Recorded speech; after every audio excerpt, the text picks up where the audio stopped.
I have read Genesis 1:1 more times than I can count, in more translations than I can list, and for most of those readings I did not know that the third word of the Bible is grammatically incorrect. Not incorrect the way a typo is incorrect. Incorrect the way a sentence is incorrect when its subject and its verb refuse to agree with each other. A mistake so basic that any first-year Hebrew student would be marked down for making it. Subjects agree with their verbs in Hebrew. Plural subjects take plural verbs.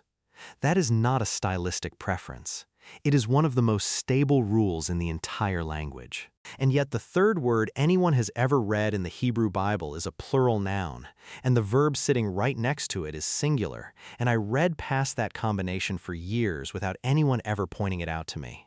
I want to tell you exactly what I found when I finally stopped and looked at it, because it does not stay a grammar problem for long. It turns into something else entirely, and by the time we get there, you will understand why nobody in 3,000 years of copying this text ever tried to fix it. Here is the confession underneath the confession. It is not only that I missed it, it is that the text was never trying to hide it. The word is Elohim, and it is not buried in a genealogy or a footnote where a mistake might slip past unnoticed. It sits in the first sentence of the first book of the Bible. Bereshit bara Elohim, in the beginning, created God. The third word out of the gate, doing the most important job in the entire verse, naming who is responsible for everything that follows. And it is plural in form and singular in function. And every translation I had ever read smoothed that tension away so completely, rendering it with the flat English word God, that I had no reason to suspect anything was there at all. I want to walk you through what the Hebrew is actually doing, because once you see the shape of this word, you cannot go back to reading it the old way. But I have to warn you now. The deeper you go into this, the stranger the pattern gets, and it does not resolve where you expect it to. Start with the shape of the word itself. Elohim ends in the suffix, him, the standard masculine plural ending in Hebrew. You have seen it everywhere without noticing it was the same ending. Cherub becomes cherubim. Seraph becomes seraphim. Shemayim, the heavens, carries that same plural shape. When Hebrew wants to make something plural, this is how it does it, and Elohim wears that ending openly, on its face, in the very first sentence anyone reads. The root beneath it is contested the way roots often are in ancient languages, most likely built from El, an old Semitic word for a mighty one, a god, a strength total enough to require its own name. El shows up across the ancient Near East attached to other gods entirely. El was the head of the Canaanite pantheon centuries before Israel existed as a nation with its own scriptures. Some grammarians trace it further back still, to a root meaning to be strong, or possibly a root meaning to be feared, the kind of etymological fork where the ground beneath a sacred word gives way the moment you dig into it seriously. But whatever the deepest root turns out to be, the visible structure of the word is not in question. Elohim looks plural because it is built like a plural, and Genesis 1:1 hands that plural-shaped word a singular verb. Bara, he created, not they created, and asks you to hold both facts in your hand at once without letting go of either one. There is a singular form of this same word hiding in the shadows of the Hebrew Bible, and it makes the mystery worse, not better. Strip the plural ending away and you are left with Eloah, a genuine singular form that appears dozens of times in the book of Job and almost nowhere else. Job, wrestling alone in the ash heap, reaches again and again not for the plural Elohim but for the singular Eloah, as if the most isolated man in the Hebrew Bible instinctively reached for the most isolated form of God's name. One suffering man, calling out to a singular God, in a book surrounded on every side by a canon that overwhelmingly prefers the plural shape. That is not a coincidence a careful reader gets to shrug past. Hebrew had the singular form available the entire time, and in the one place it mattered most, the opening line of its own creation account. The text reached past it, choosing the plural-shaped word instead and pairing it with a singular verb, as if neither the fully plural nor the fully singular option alone could carry what needed to be said. So, which is it? Plural or singular? Hold that question, because the rest of the Bible refuses to answer it the easy way. The usual explanation, the one you will hear from a pulpit that wants to move past the difficulty quickly, is that this is a plural of majesty, a grammatical device where a plural form conveys greatness or intensity, the way a king might once have been addressed as we instead of I. It is a real category in Hebrew grammar, and it is not nothing. But it does not close the door completely, because Elohim does not behave like a fixed plural of majesty everywhere it shows up. The same word, spelled identically, describes actual plural gods elsewhere in the Hebrew Bible: false gods, foreign gods, many gods. And in those verses, it correctly takes a plural verb. Elohim Akarim, other gods, functioning as a true grammatical plural exactly as the ending suggests it should. So the word itself is not rigid. It can mean the fullness of the one true God with a singular verb, or a shelf full of pagan idols with a plural verb, and the only signal telling you which one you are looking at is the verb standing beside it. The form never changes. The meaning bends entirely on what it is attached to. That is not a quirk you can file away with one Latin label and move on from. And it gets more unsettling once you leave the opening verse, because the plurality does not stay contained to a single grammatical detail. It starts speaking in first person. Genesis 1:26. Let us make man in our image, after our likeness. Not let me make. Let us make. Not my image. Our image. This time the plurality is not required by spelling the way im is required. This is a live choice inside the sentence, a decision by the text to let the plurality speak for itself in first person, 4 verses after it first appeared in the grammar. Explanations have been offered for centuries. Some say this is God addressing the angels, a royal announcement to the heavenly court. Some call it a plural of self-deliberation, a literary device where a speaker includes himself for emphasis. Some hear in it a plain window into something relational at the very center of God's own being, visible from the first chapter, long before the word Trinity existed in any language.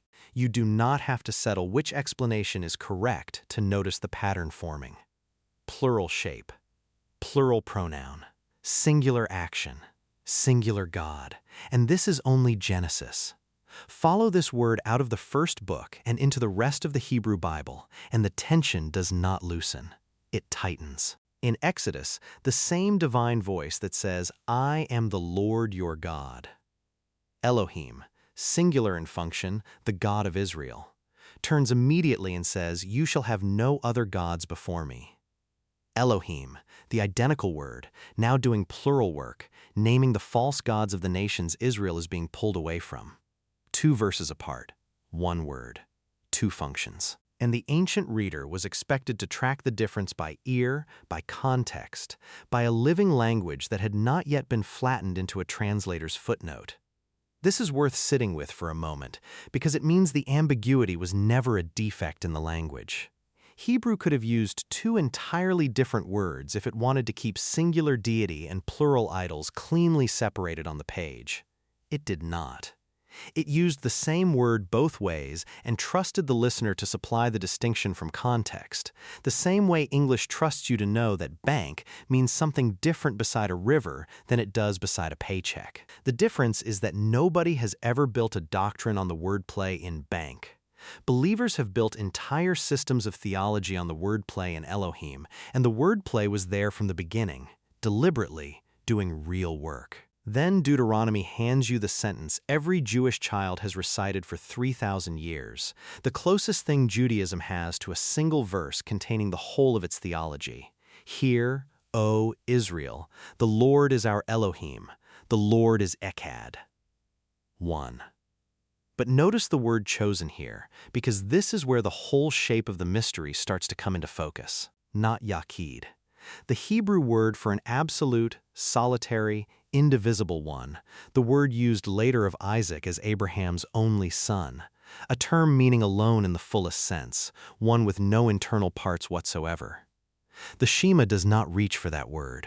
It reaches for echad, and echad is not the word for a bare mathematical singularity. Echad is the word Genesis uses when a man and a woman become one flesh. 2 becoming echad, a composite unity, a single reality made of parts in relationship. Echad is the word for a single cluster of grapes, one bunch made of many. Echad is the word used when the tribes of Israel became one people, built out of 12. The most sacred monotheistic confession in human history does not declare that God is a bare, partless point. It declares that God is echad, one in the way a family is one. And once you see that word choice, you cannot unsee it, because it means the tension we found in the grammar of Genesis 1:1 was never an accident that slipped past the editors. It was the theology all along. Ask yourself why a text this careful, this guarded, this obsessed with precision would reach past the one word that means utterly alone and choose instead the one word that means a unity built out of parts. Right at the exact moment it was making its most important claim about who God is. That is not carelessness. That is a choice. And it is the same choice Genesis made 3 words into the very first sentence of the Bible. The prophets do not soften any of this. They intensify it, and they do it through the mouth of the last person you would expect. Isaiah spends whole chapters mocking the very idea of other gods, declaring again and again that there is no Elohim beside the Lord, none formed before him and none after. The most relentless monotheist in the entire canon. And in his inaugural vision in chapter 6, this same prophet hears the divine voice ask, "Whom shall I send, and who will go for us?" Us. Again. In the mouth of the strictest monotheist in the Hebrew Bible. Isaiah does not pause to apologize for it. He does not add a footnote explaining the plural away. He simply answers, "Here am I, send me," and moves on, as if the plurality inside the unity was never a problem requiring a solution. Around that same throne, the seraphim call to one another, not once, not twice, but 3 times. Holy, holy, holy is the Lord of hosts.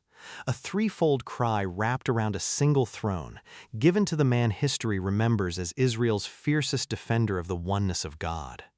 Total, unbending monotheism, and language that will not collapse into flat singularity, sitting in the very same vision without a hint of contradiction. Which raises a question that will not leave you alone once you notice it. What kind of one is this, if the prophets themselves never treated oneness and plurality as enemies? The writings press the question even further. Psalm 82 opens with a sentence that unsettles almost every reader who meets it for the first time. Elohim stands in the congregation of El. He judges among the Elohim. God, standing in the divine assembly, judging the gods. Scholars argue over exactly who these lesser Elohim are.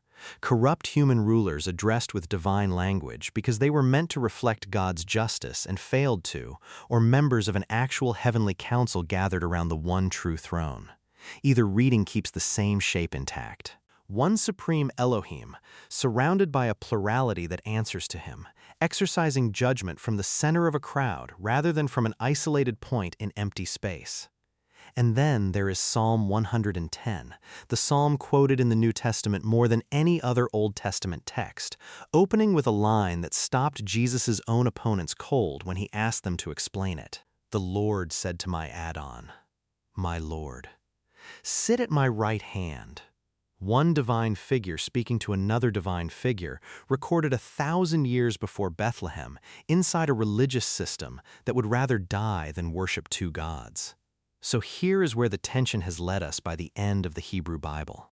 A plural-shaped word for God, a plural pronoun in creation, a divine council around a single throne, and 2 figures both called Lord in the same verse.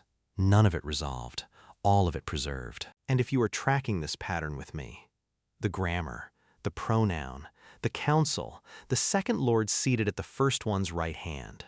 Tell me in the comments where you're watching this from right now, because what happens next is the moment this entire pattern stops being a puzzle and becomes an answer. Because when the New Testament opens its own account of beginnings, it does not start somewhere new. It starts exactly where Genesis started, on purpose, with the same 3 opening words rearranged into Greek. In the beginning. John's Gospel opens en arche, the identical phrase that opens the Septuagint's Genesis, and then John does something no reader steeped in the Shema could do carelessly. In the beginning was the Word, and the Word was with God, and the Word was God, with God, and God. Nearness and identity in the same clause, the exact shape Elohim carried from the third word of the Bible. Plurality and singularity refusing to cancel each other out. John is not inventing a new problem for Jewish theology to solve. He is telling you that the ancient tension you have been carrying since Genesis 1:1 has an answer, and the answer is a person. And the Word became flesh and dwelt among us. The Elohim who said, "Let us make man in our image," is, in John's telling, the same Elohim who became the man, so the image could finally be seen face to face instead of only spoken about from a distance. Paul picks up the same thread in Colossians, calling Christ the image of the invisible God, the firstborn over all creation, the one in whom all things hold together. Language reaching straight back into the creation account and placing the second person of that ancient plurality at the center of the first act of making. And when the risen Christ gives his followers their final commission in Matthew's Gospel, he does not tell them to baptize in the names, plural, of the Father, the Son, and the Holy Spirit. He tells them to baptize in the name, singular, of the Father, and of the Son, and of the Holy Spirit. One name. Three persons named inside it. The exact grammatical shape of Elohim, still holding 2,000 years and one incarnation later. A plural reality wearing a singular name, because it was never a contradiction to begin with. It was the shape of God from the very first verse. But the pattern does not stop at the resurrection. It runs all the way to the last page of the story. And what it shows you there is the reason all of this matters for how you actually live. Revelation pulls the same seraphic cry Isaiah heard around the throne. Holy, holy, holy, and sets it echoing again around the throne in heaven. Four living creatures never ceasing day or night to repeat the threefold declaration first heard 8 centuries before Christ. And around that same throne, the Lamb who was slain receives worship in the same breath as the one who sits on the throne, the same undivided worship, the same single act of adoration directed at what the text refuses to separate into two competing objects of praise. Whatever plurality opened the first verse of the Bible is what the last book of the Bible shows bowed to, sung to, and worshipped as one. Echad, not echad, all the way to the final page. This is the point where most explanations reach for Greek philosophical categories to try to make the plurality behave, and this is exactly where something important gets lost in the handoff. Greek metaphysical thought, running from Parmenides through Plato to Aristotle, built its picture of ultimate reality around the One. A perfectly simple, undivided, unchanging substance, a unity defined by the total absence of internal parts or relationship. For a Greek philosopher, the more divine something was, the less complexity it could tolerate. True perfection meant total self-containment, needing nothing outside itself, admitting no plurality within itself at all. Aristotle's unmoved mover does not love anything outside itself, does not relate to anything outside itself, does not need anything outside itself. It simply is, eternally, alone, thinking only about its own thinking. That is the Greek picture of the most perfect possible being. Now hold that picture up next to Elohim, saying, "Let us," before a single human being existed to say it to. The two pictures do not match, and when that mismatch went unnoticed for long stretches of church history, it produced real cost. Congregations taught to imagine God primarily as a distant, self-sufficient monarch requiring nothing and needing no one, when the very name given to him in the third word of Genesis was already telling a different story. When that Greek framework was later used to explain the doctrine of the Trinity to a philosophically trained audience, the church had to build an entire technical vocabulary: ousa, hypostasis, substance, and person, just to keep the Hebrew shape of Elohim from collapsing into either a solitary Greek monad on one side or 3 separate Greek gods on the other. That vocabulary is not wrong, and it did necessary work. Without it, real heresies would have gone uncorrected. But it was solving a problem the Hebrew text never actually had, because Hebrew was never trying to describe a static, partless, Greek-style one. Hebrew was describing echad, a relational unity, a oneness built out of real internal relationship, the same word used for a marriage, a cluster of grapes, a united nation. The Hebrew mind was never uncomfortable with a unity that contained real relationship inside it. The discomfort came later, imported from a philosophical tradition that measured perfection by isolation instead of by communion. Elohim was never a mistake waiting for Greek metaphysics to clean it up. And here is where this stops being a history lesson, because that same imported discomfort with relational unity did not stay in ancient philosophy. It is very likely sitting in your own life right now, and you have probably never connected it back to a single word in Genesis. If the very first thing the Bible tells you about God is that He is echad, one, but a relational one, a oneness built out of let us, before it is ever built out of let me, then the God who made you did not make you in the image of a solitary, self-contained, need-nothing being. He made you in the image of a plurality and unity, a being who was never alone, even in eternity past, and that has a direct, unavoidable consequence for the ache you carry every day of your life. Your hunger for connection is not a design flaw. It is not evidence that you are somehow less spiritually mature than you should be, a problem to be meditated away or prayed into silence. Your need for other people is theological before it is psychological. You were built in the image of the God who said, "Let us," before He ever said, "Let there be," concerning a single human being. And Genesis makes the connection explicit only a few verses later, when it declares for the very first time in the story that something is not good. Not the darkness, not the chaos, not the void, but the sight of a single human being alone, unaccompanied, without another us, to reflect the us he came from. Loneliness is not a minor inconvenience to your spiritual life. It is a contradiction of the very grammar you were made from. Think about what this reframes. The friend you have not called back because reaching out felt like weakness. The small group you stopped attending because it was easier to read your Bible alone on a Sunday morning than to sit across from people who might ask how you are actually doing. The marriage where you have started keeping score instead of becoming echad, one flesh, one unity built out of two real people instead of a merger designed to erase either one of you. The church you attend without ever letting anyone actually know you, present in the room but absent from the relationship, functioning as a echad inside a building built for echad. None of that is a small, private lifestyle preference. It is a mismatch between how you are living and the actual grammar of the God who made you. And Genesis told you this on its very first page, in its very first sentence, in a word that broke the rules of its own language, so that, eventually, you would notice it was trying to tell you something about yourself as much as about Him. So here is the confession I started with, finished. I read past the third word of the Bible for years, and I did not know that scribes who counted every letter of this text, who would not move a single stroke of ink for fear of corrupting it, looked directly at a plural noun paired with a singular verb and left it exactly as they found it. I used to think that meant they simply hadn't noticed. Now I think the opposite. I think they understood, even without the vocabulary to explain it fully, that the God being described could not be flattened into the ordinary rules of grammar, and that the error was never an error at all. It was a signature, a plural word, a singular verb, held together, unresolved, for 3,000 years, right there in plain sight in the third word anyone has ever read in the Hebrew Bible.